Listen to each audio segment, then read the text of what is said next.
Okay, can you please describe your writing process?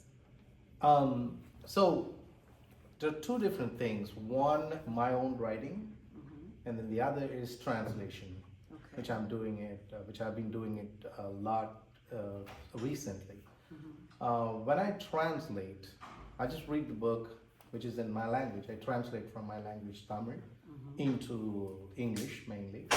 I read the text once, and then I start translating it, like rough translation. I just write whatever word that comes to mind.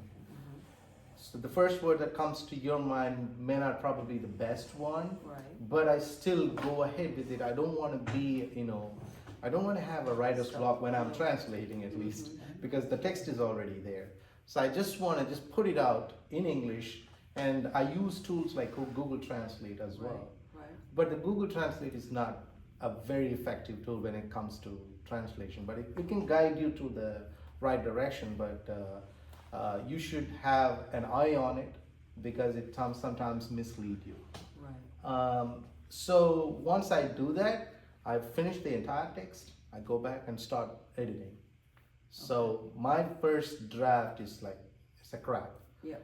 And then I And edit switch. and edit and re-edit and edit at least 5 to 6 times. I edit my text. So that's when I see the polished version.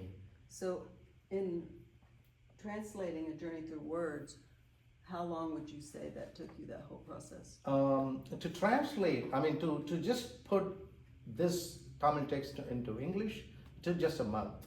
Right, but then. And then I took 2 months Right. to edit it. Okay. So I was editing.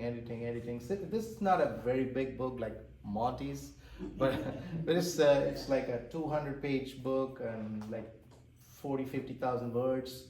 So it didn't take much time for me. And then this is my second book of translation. Right. So I've acquired some experience in translating. So I knew what to expect even before starting to translate. So it was an easier process for me. But all in all, it took 3 months. Do you feel like you need to believe in the book that you translate? That's right. I mean, unless the first book of my translations, which I did last year, was a collection of short stories. Right. Out of the thousands of short stories that the writer has written, I got to pick those stories. So I decided this is what I want to translate because this touched my heart, and this goes well with with my own wavelength, because I'm philosophically inclined, spiritually inclined, and those stories are spiritual and philosophical. Right. So Exactly. that's the reason why I picked those stories. And when it comes to this one, the writer asked me if I could translate it. It was not me who chose this book. Right.